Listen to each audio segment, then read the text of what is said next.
What's up, you crazy people out there? This is Crazy Raz and welcome to Let's Play Danganronpa Trigger Happy Havoc.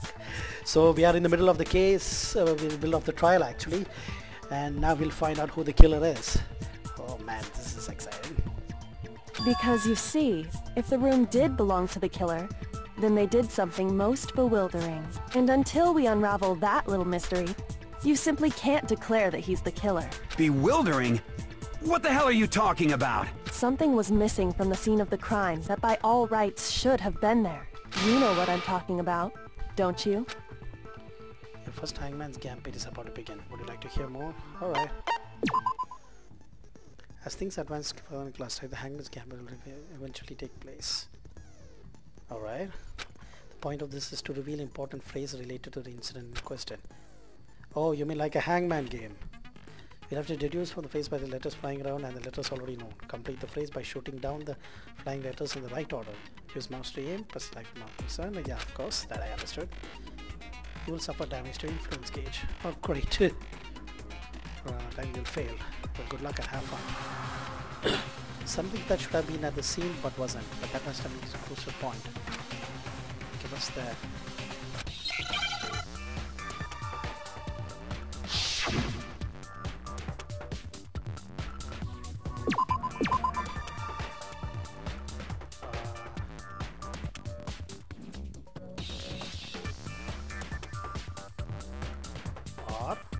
Oh yeah, hair.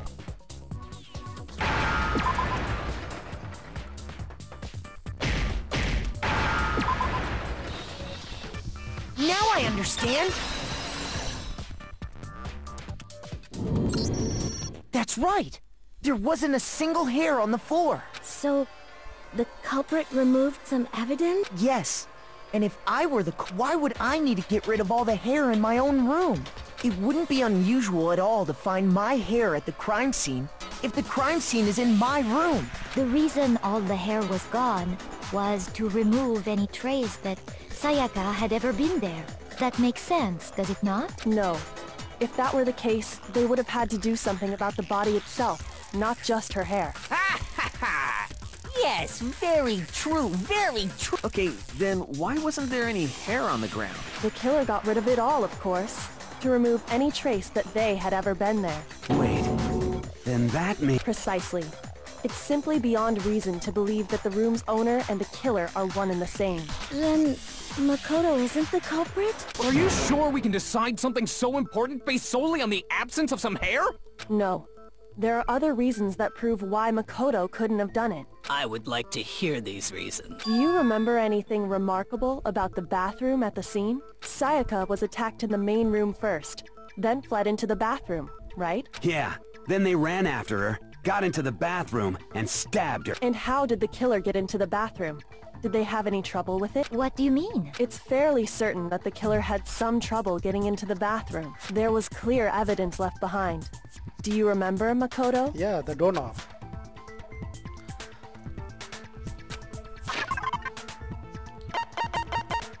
If I remember correctly, it was the doorknob. I got it!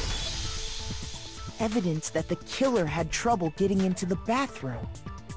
You're talking about the doorknob, right? Huh? The doorknob? What doorknob? The doorknob for my bathroom. It was completely broken. See how the top part was unscrewed? And the doorknob's about ready to fall off? Oh yeah, true. But what does it mean? In trying to bypass the lock, they ended up nearly removing the entire doorknob. This is another most bewildering act for the room's owner. It proves Makoto is beyond suspicion. So what? You're saying he wouldn't break the door in his own room? But if the only choice you have is to break it, you break it. There's nothing You still don't see? Okay then. Let's take another look at how the incident unfolded. Hopefully that will help you understand. It was a bewildering act. I almost didn't notice at first, but then what? Is there a key point there? Yeah, of course. Yeah. From here on out, the number of weak points will start coming up. Alright. But no matter how many weak spots are there, there's essentially only one lie or contradiction in that debate. It says not all weak spots you see are necessarily false. On the wrong one, and you'll only fail to refute what they said. Okay, now this is important because fail. logic or determine which weak spots are actually lies or contradictions. Well, that would not. Here we go again. Bathroom door frame. Alright. The incident took place in Makoto's room. Sayaka was first attacked in the main room. Okay, that's true. She then fled into the bathroom. Then the killer ran after her. And they got into the bathroom. At that point, the killer had to try and bust down the door. Because Sayaka had locked it. Yeah, no, that's wrong.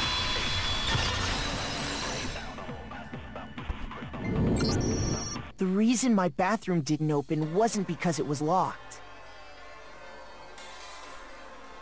After all, the girls' rooms are the only ones with locking bathrooms, right? Yes, now that you mention it, that is true. Then why didn't your bathroom door open? Because it was stuck. Huh? What are you talking about? My bathroom door doesn't fit in the frame quite right. Monokuma over there can testify to that. Yup, true as true can be. But you know, you're supposed to be the ultimate lucky student, right? But to have such a cruddy door, that's not lucky at... So the reason the door didn't open was just because it was stuck. But the killer didn't know that and assumed it was locked. So they tore apart the doorknob to get in. Okay, but then why would the killer even think the door was locked in the first place? Everyone should have known you can't lock any of the boys' back. The killer could easily make that mistake, thanks to one important detail about the scene of the crime. The bathroom was locked because they didn't know that the door actually couldn't be locked. In other words, the important detail about the scene was the crime that they didn't know was the crime took place in my room. I got it! The killer must not have realized that it was my room. What? Are you saying the culprit didn't even know where he was? That's inconceivable! And yet, he's absolutely right. Say what? Well, to be more specific, what the killer didn't know was that Makoto and Sayaka had switched rooms, which is what led to the misunderstanding about the bathroom. If Sayaka had been in her own room, Then there would have been a lock on the door, and they would have had to break through. So they had no idea how unnecessary So that their explains the actions slates. were. ultimately, we can't know if it came open by force or simply by accident. The killer must have been considerably confused, with no idea how they actually got the door opened. Regardless, it was a pointless act. Wasting time trying to break down a door that wasn't locked is... Definitely something I wouldn't do, since I would have known exactly why it wasn't opening, right? That is a definite possibility. So the killer would have to be someone who didn't know they'd switched rooms? Then Makoto couldn't have done it. That's what I've been trying to tell you. Okay, then who did do it? I'm sorry, but I give up! Quit without saving! But what happens if we can't decide on who we think did? Well, why don't we just vote right now? Majority rule! Majority rules? Do you really think that's a good idea? Yeah, our necks are on the line here. Someone seriously needs to do something. For serious. Does no one have any other thoughts or questions? It does not matter how trivial they may seem. Oh! As a matter of fact, You don't gotta sound so disappointed. It's fine, it's fine. Just ask your question. Oh yeah. Okay, well, I was just wondering, how did the culprit get into Makoto's room in the first place? Yes. How did the killer get inside? Maybe Sayaka just dropped the key somewhere and the culprit picked it up. That's possible, right? I don't think so. That seems way too convenient. Then, maybe someone picked the lock? Negative! If you remember, Monokuma made it quite clear that the locks are all unpickable. Fine. How about this? The killer got in the easy way. They could have knocked and said they wanted to talk or something, and Miss Maizono just let him in. No, that can't be it either. Oh! Trying to argue against me? Sounds like someone doesn't know his... Hello? Why exactly can't that be it? Because she asked me to do something in particular because how frightened she was. That's the answer right there. There's no way Sayaka would let someone in.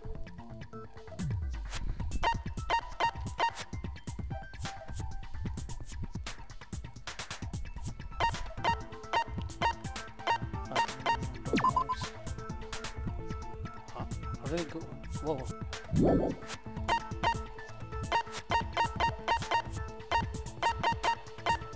Switching rooms. I got it! Because Sayaka was already scared, remember? That's why she asked me to switch rooms in the first place. Same goes for you, Sayaka. No matter who it is, don't open the door for anyone. That's right. Knowing what she'd been through, I just can't believe she would have opened the door for anyone. What if her being scared was a lie? Huh? Well, what the hell is that supposed to mean? Why would she lie about something like that? I know you don't want to consider it, but look at this and tell me. Can you still deny the possibility? There's something I want to talk to you about. Just 5 minutes, come and see me in my room, Sayaka.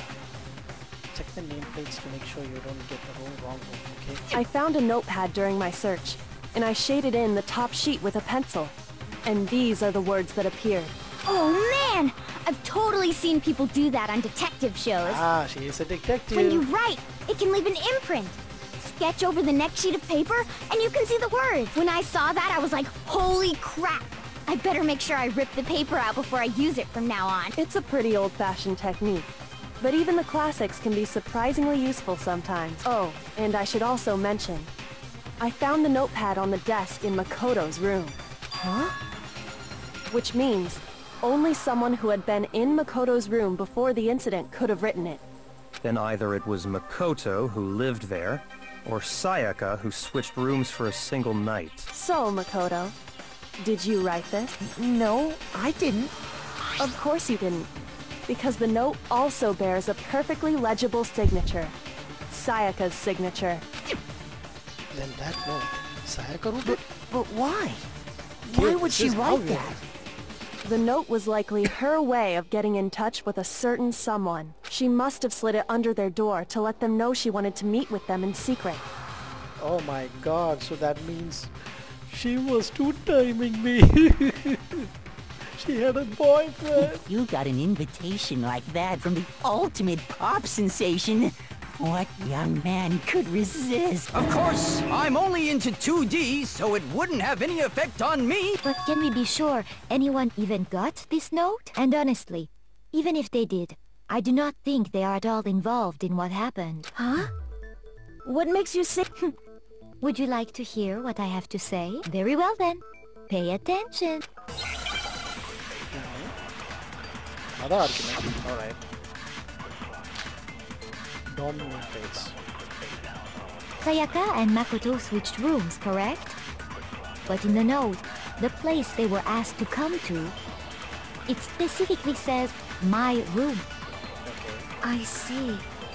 So if someone read that note, then they would have gone to Sayaka's room. Yeah, sure. Exactly. The room that Makoto was staying in. No, that's wrong.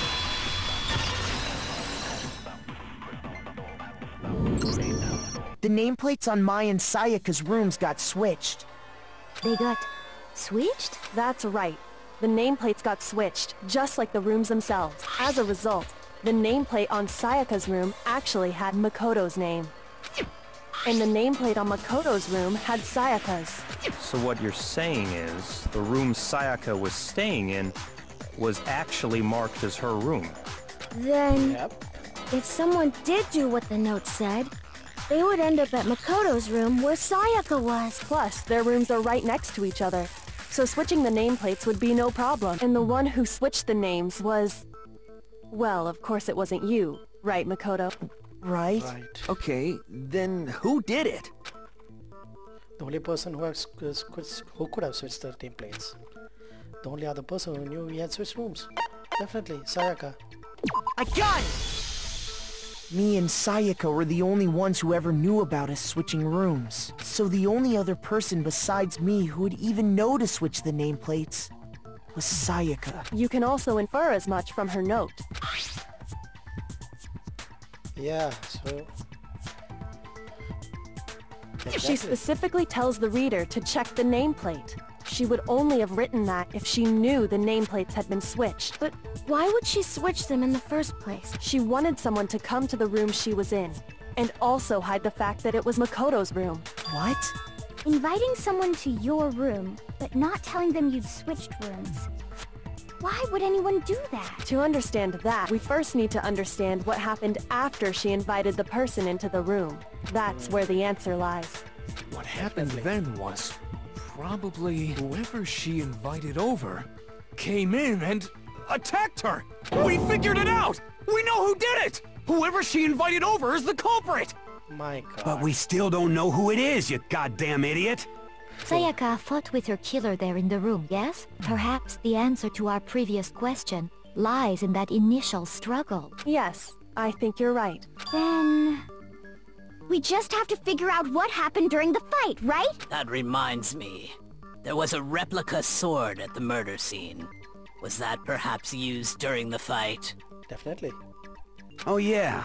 What's the deal with that sword? Sayaka suggested I should hold on to it. I thought it might come in handy if I had to defend myself. It seems pretty likely that the killer used it to break Sayaka's right wrist. How the hell could you possibly know that's what broke her wrist? The reason I know Sayaka's wrist was broken with the fake sword because, oh yeah, the gold dust. When you look at the wrist, there's no doubt.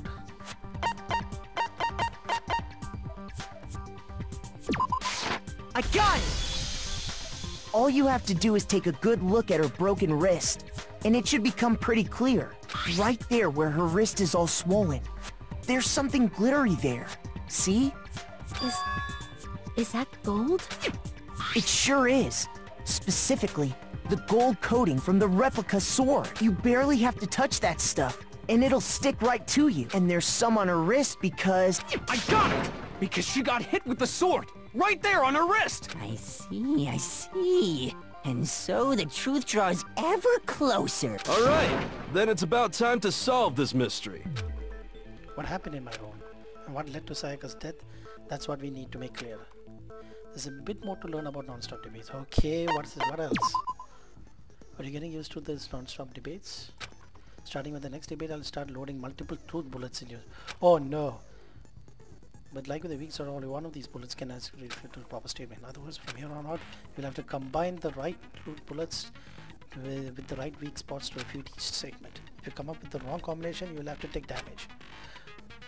Use to rotate the cylinder, which bullet to fire. Oh boy, I better save this, just to be on the safe side. Oh, I can't save. Damn. Okay.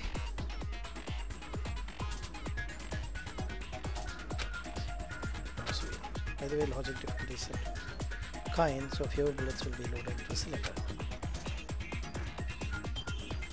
Oh, for our purpose this time, logic is set to mean. Huh? Great, well done. Can't I save this? Because let's see.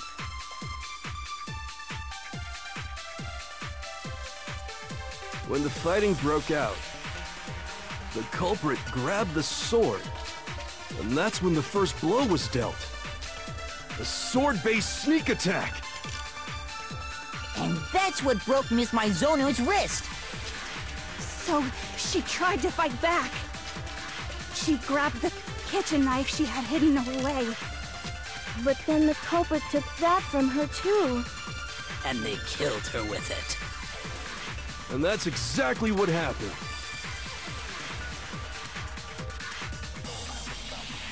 This person with the sword did attack first.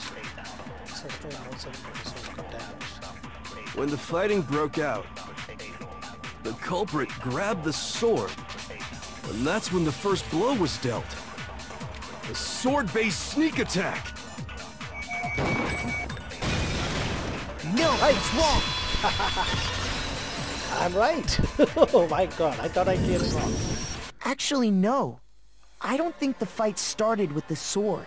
Why not? Because the sword sheath had been scratched. See? There's a gash in it. Like someone cut into it with something sharp. Something sharp? You mean like the kitchen knife?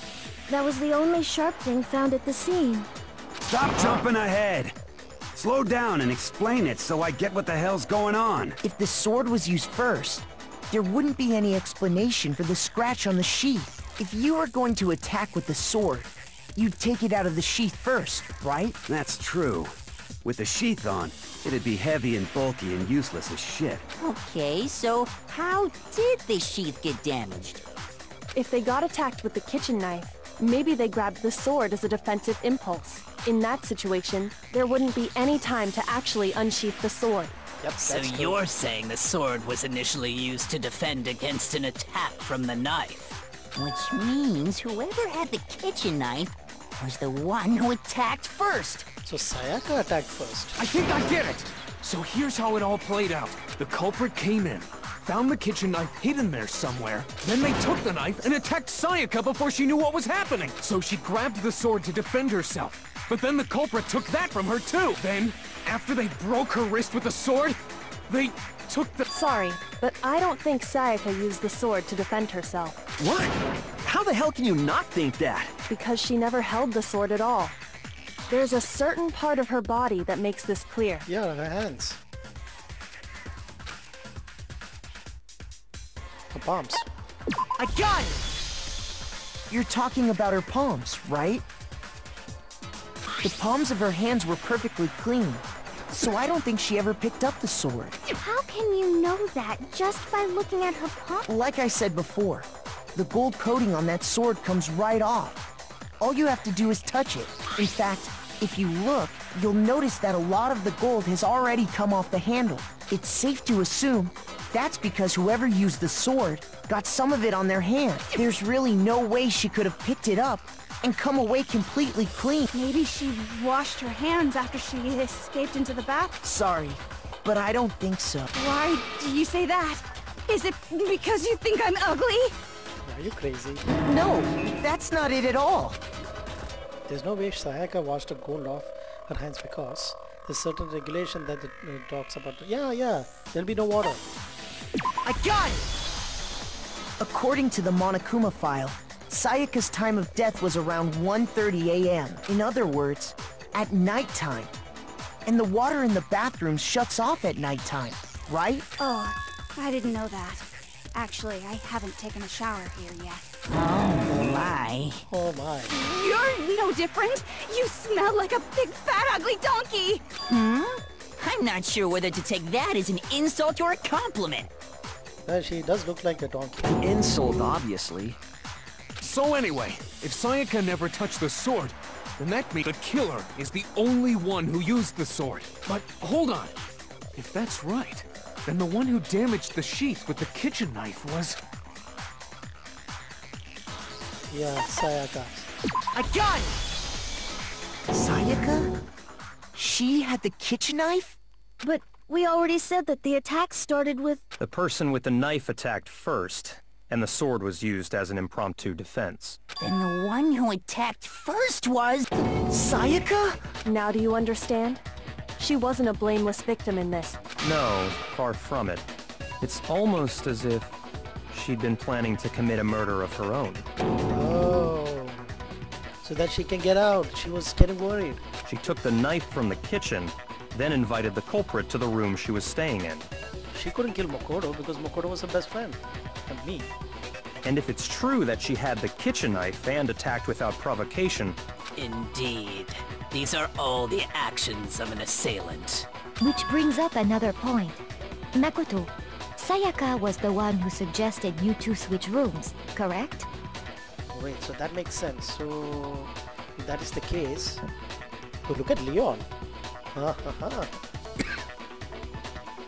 So she decided to attack Leon. Maybe the reason she wanted to switch rooms was so that she could pin the crime on you. That is a possibility, is it not? Sayaka wanted to... on me? That would also explain why she would switch the nameplates. She wanted to get whoever she had targeted to come to Makoto's room, where she was staying. And by committing the murder there, instead of her room, that would implicate Makoto. But for that to work, the target had to be lured out, while still keeping the room swap a secret. If the target knew she had switched rooms, they would have become suspicious right away. So all that's why she switched the names? But doesn't that plan seem a little risky? For one thing, even if her plan worked, Mr. Naegi would just tell everyone they'd switched room. I don't know.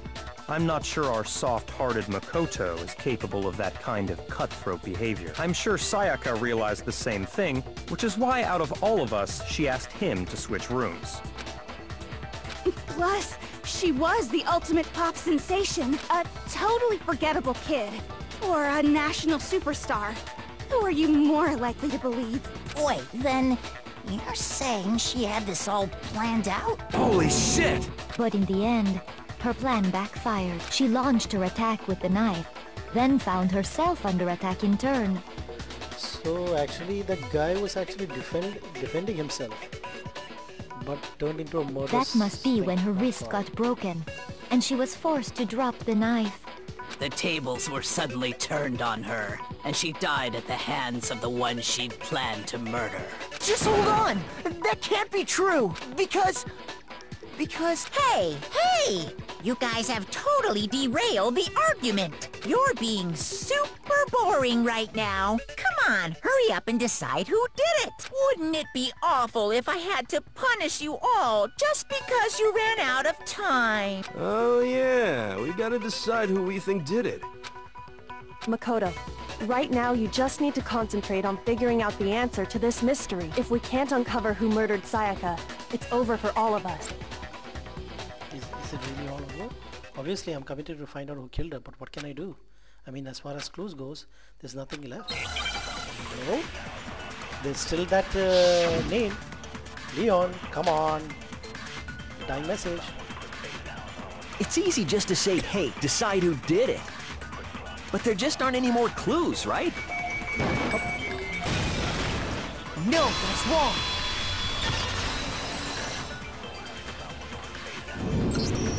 There still might be one clue left. Sayaka's dying message. Dining? Wait, what did you say? The dying message. She wrote something on the wall behind her, remember? 11037. Written in her own blood. There must be a clue about the killer hidden in there. Well, before we get too far into that, I need to ask, can we really be sure that Sayaka is the one who wrote it? Yes. There's no question that Sayaka wrote that message, and I can prove it because of her left index finger. I got it! Her left index finger had blood on it. That could only be because she used that finger to write the message. I see. She broke her right wrist during the fight, so she'd have to use her left hand to write. Sure. I think we can all agree Sayaka wrote it. But still, what the heck do those numbers mean? 11037? Hey, Chihiro. You're a computer nerd or whatever, right? You should know all about numbers and shit. No, that's not... Yes, I'm a programmer, but I don't see any kind of meaning in these numbers. Of course. It's because they're not numbers. Oh! Yeah, it looks like... Huh? What? No, it's just... look at the numbers, assuming they're not numbers. Don't these first two, 1-1, look less like two numbers and more like one letter? Ah, you're right. The connecting line is barely there, so I assumed it was 1-1. But looking at it now, you could also read it as an N. Whoa! You might have finally just said something worth a shit. Our little gray cells are really getting excited now. But even if that really is an N, N037, doesn't make any more sense than before. It's no use, I just don't know. Rotate the image 180 degrees. Huh? Rotate it? I think I may see something. Oh my god. Now I see. She wrote down the killer's name. Huh? You just shot past the clue part and right on to who did it. So, whose name did she write?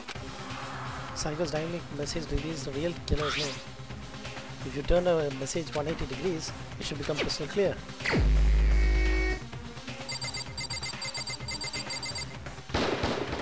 Here's my answer. Leon. The key to solving this mystery was simply to rotate the writing 180 degrees. If you turn the message around, it becomes the letters L-E-O-N. L-E-O-N.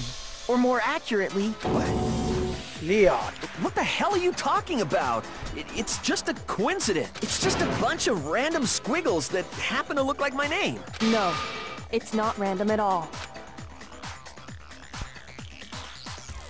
She wrote that message on the wall behind her as she was leaning up against it. In that position, she couldn't move to write normally, and had to write upside down, as it were. And as a result, when you look at it standing in front of her, it ends up getting flipped. Try it for yourself if you want. Write something sitting like her, and the letters will be inverted. That sounds like one hell of a stretch to me. I'm the killer? You can't just go and say shit like that. If you're not the killer, then why did you try to destroy the evidence? Huh? You know what I'm talking about, right, Makoto? The evidence Leon tried to get rid of? Yeah. It was that...